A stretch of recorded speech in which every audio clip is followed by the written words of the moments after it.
Dear YouTube family, आप सब कैसे हो? आई होप आप सब स्वस्थ और मस्त हो गए। दोस्तों मैं भी ठीक ही हूँ। कई ऐसी कमेंट आया था कि बीमार औरत है या मरीज नहीं है, ये है वो है, इसको वीडियो बनाने का सलीका नहीं है। सो दोस्तों मैं ऐसी ही हूँ, साधारण सिंपल। मुझे ना दिखावा करने की कोई ज़रूरत नहीं है। चाहे मैं 1 रुपये मेरे घर आमदनी हो, चाहे 1 लाख की आमदनी हो, मैं आपको हर वक्त ऐसे ही भेस में मिलने वाली हूँ। क्योंकि आदमी को ना चद्दर देख के पैर फैलाना चाहिए। सो गाइस मुझे कोई फ़र्क नहीं पड़ता, क्योंकि मैं अपना टाइम पास करने के लिए बनाती हूँ। मैं मतलब जब आदमी दुखी हो ना, उसको दुख वाली बातें बिल्कुल नहीं बोलनी चाहिए। नहीं अच्छी लगती यार, मत देखो मेरी वीडियो। कौन सा मैं 1-2 मिलियन लेके बैठी हूँ, या मेरे को इससे आमदनी आती है, मुझे कोई फ़र्क पड़ेगा? देखो या ना देखो, पर बट बैड कमेंट ऐसे में। हाँ मैं मरीज हूँ, आपको अगर तकलीफ़ होती है तो मेरे अकाउंट का मैं आपको स्कैन करके भेजती हूँ। वो बात उसमें आप मुझे पैसे दान कर सकते हो, ठीक है? मैं अपना इलाज किसी अच्छे हॉस्पिटल में जाके करा लूँगी, ओके? और अगर मैं वीडियो अच्छी नहीं बनाती, आप मुझे एक कैमरामैन प्रोवाइड करा दीजिए, उसकी सैलरी आप दीजिएगा, और बेस्ट ऑफ बेस्ट कैमरा और ज्वेलरी, साड़ी, ड्रेसें मुझे आप प्रोवाइड करा दीजिए। उसके बाद मैं भी अच्छी अच्छी वीडियो बनाऊंगी, ओके? ये था उनके लिए जो कहते हैं मैं अच्छी वीडियो नहीं बनाती, और ये उनके लिए जो मुझे बीमार और मरीज कहते हैं। बीमार हो या मरीज हो, आप मेरे घर का काम आके करते हो, मेरी वीडियो बनाते हो? नहीं बनाते हो, मैं खुद करती हूँ। मेरा मन करेगा मैं वो करूँगी।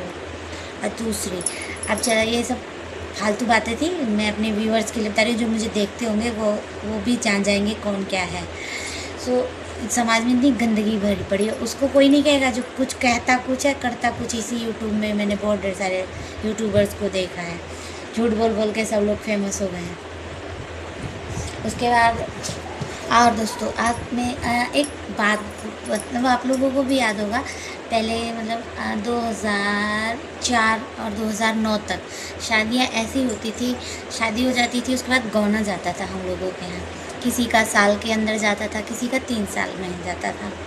तो पता है उस टाइम कैसे होता था? मैंने देखा है, मेरे घर में होता था। तो जैसे अब शादी हो गई, लड़का चला गया, बारात भी विदा हो गई, लड़की घर में अकेली रह गई, उसको छोड़ जाते थे, नहीं ले जाते थे।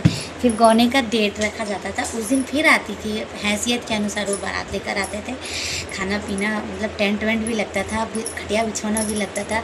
उसके बाद अगले दिन मॉर्निंग में सुबह उस टाइम जब लड़का आता था ना, उस टाइम फिर द्वार पूजा होती थी और लड़के की पूजा होती थी। उस टाइम कलश वलश दिखा के, रात में अगर आई है तो रात को, दिन में आई है तो दिन में चौक पे बैठाया जाता था लड़का। पूजन के बाद लड़के को जनमास में भेज दिया जाता था, जहाँ टेंट वेंट होता था।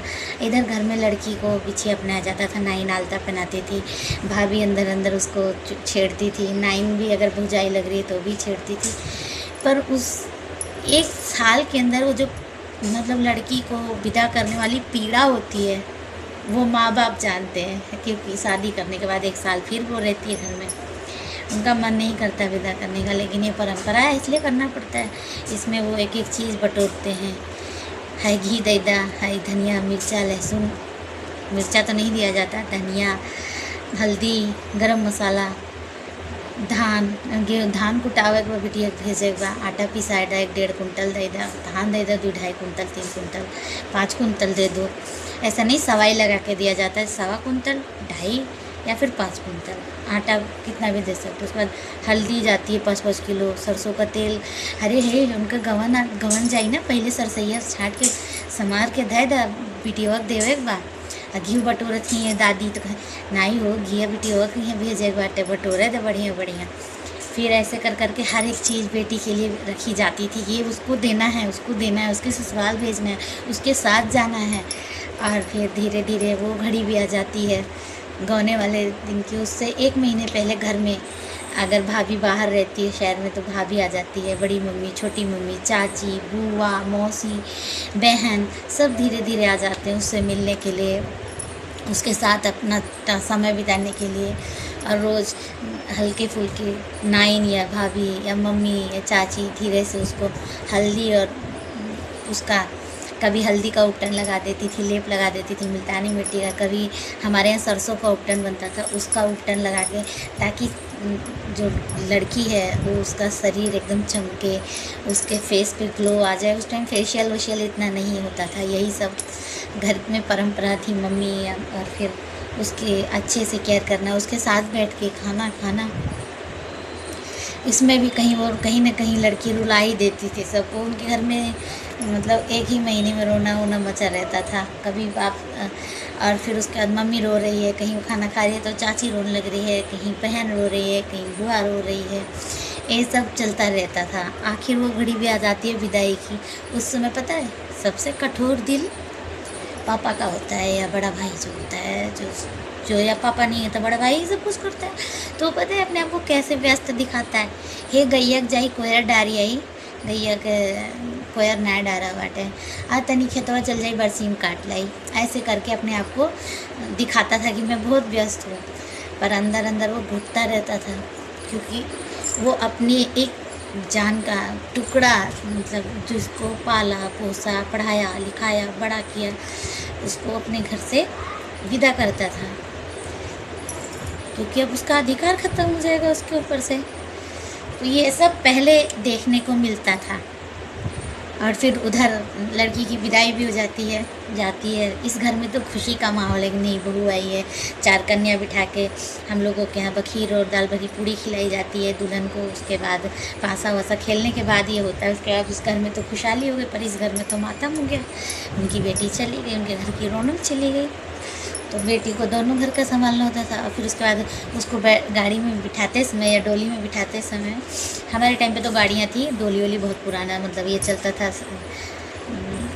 70 75 80 तक डोली थी। उसके बाद सब गरीब से गरीब भी जीप या गाड़ी में ही लेकर आया है अपनी बहू को।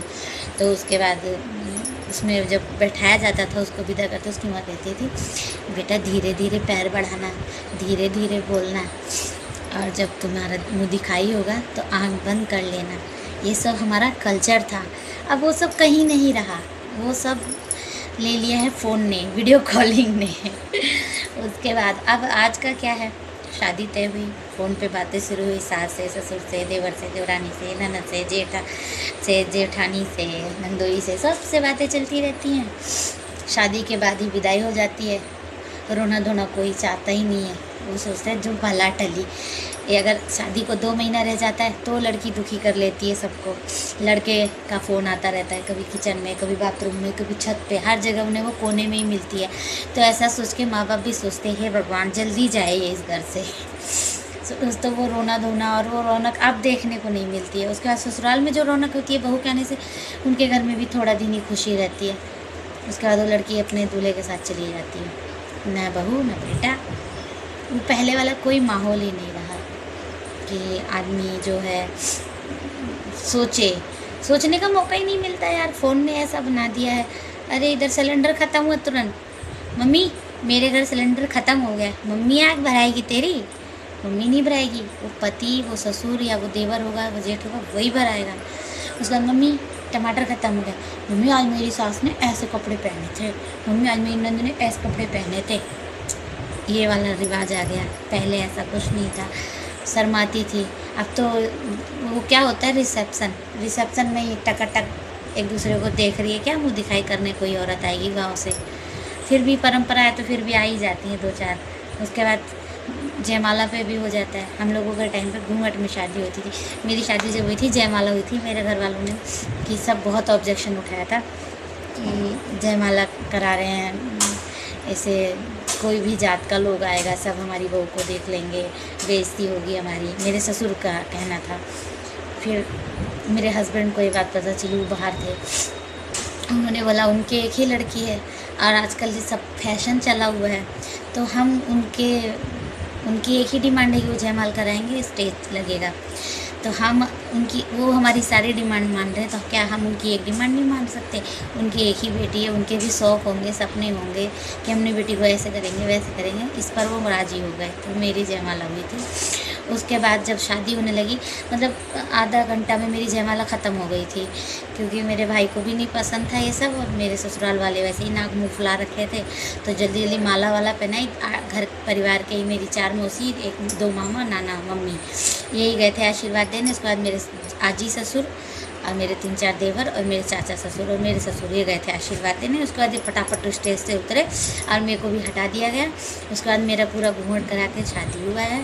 विदाई में तो विदाई मेरी गौना गया था, तो मेरा तो ऐसे हुआ था। और पर आजकल मैं देख रही हूँ ना, ये सब कल्चर समाप्त होते जा रहा है, तो प्लीज़ उस कल्चर को फिर से अपनाओ यार, अच्छा लगता है। अपनी संस्कृति नहीं छोड़नी चाहिए। अरे भले मत दो गौना यार, लेकिन वो लाज, वो हया, वो लज्जा रखो अपने अंदर। मैं नहीं कह रही हूँ, ये सब कहना चाहते पर कोई कह नहीं पाता है। अपनी बेटी से भी नहीं कह पाता, बेटा वहीं रहना है, वहीं जाना है। एक लोग थे, उनको उनकी भाभी बोली थी कि इतनी बातें करते हो ना, परिवार के साथ रहो, यह घर है तुम्हारा, भाभी में या मम्मी है, पापा हैं, भाई के साथ थोड़ा समय बिताओ। कहीं ऐसा ना हो जाए कि जिससे बात कर रहे हो ना, उसी के घर तुम्हें बोझ लगने लगे कि कोई बुलाने आ जाए मम्मी के घर से। तो ऐसी हरकतें करके बिल्कुल ना जाएं बेटियां कि माँ या भाभी या पिताजी या भाई उन्हें बुलाने में भी शर्म आए। वो यही याद कर ले, फिर आएगी, फिर फ़ोन लेके कोने कोने बैठी रहेगी। सो प्लीज़ दोस्तों मेरी बातों को बुरा न मानना, मैं कल्चर और संस्कृति की बात कर रही थी। अभी तो आप कहोगे आप साड़ी नहीं पहनते, ये नहीं पहनते, उन तो दोस्तों मेरे घर में देखो कौन है, मेरे बच्चे, मैं, मेरे हस्बैंड, और यहाँ मुझे कौन जानता है जो मैं साड़ी पहनूँ, घूंघट मारूँ या ये करूँ वो करूँ।